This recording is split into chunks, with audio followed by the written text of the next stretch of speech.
خدا قسم من همین الان از بیمارستان اومدم. همین الان میبینم بازم دارید هیت میدید، هنوزم دارید فوش میدید. به ناموسم میخواستم از کلاف برم ولی هنوز خیلیا گفتن نرو، خیلیا زنگ زدن، خیلیا پیام دادن. دوستان به خدا قسم من یه مریضی دارم، نمیتونم اینطوری این همه توهین و تحمل صبر کنم. براتون آموزشی گذاشتم، براتون سنس گذاشتم، براتون هات گذاشتم، هیچ وقت حمایت هم نکردید. اندازه اونی که خواستم حمایت نشدم، اندازه اونی که لیاقت هم بود حمایت نشدم. دختری با یه ویدیو 50 کا فالوور گرفته از سیزن یک الان تو کلافم. یه دختر بگو که از سیزن یک الان تو کلافه مثل من این همه داره برای شما ویدیو میذاره، این همه داره براتون کد سنس اینا میذاره، این همه اتچمنت میذاره، این همه داره جایزه میده. کی یارو میاد میگه الکی بیا با فلان باکس 200 تا چیک 200 تا مال هست داده بگیر فلان کن. بابا به خدا قسم تنها کسی که واقعیت رو به شما داره میگه منم. هیچ کس الان حمایتم نکردید.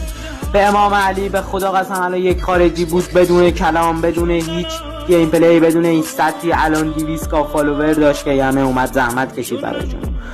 به خدا قسم دیگه خسته شدم. به امام حسین تازه میفهمم چرا اومیکس ایکس رفت.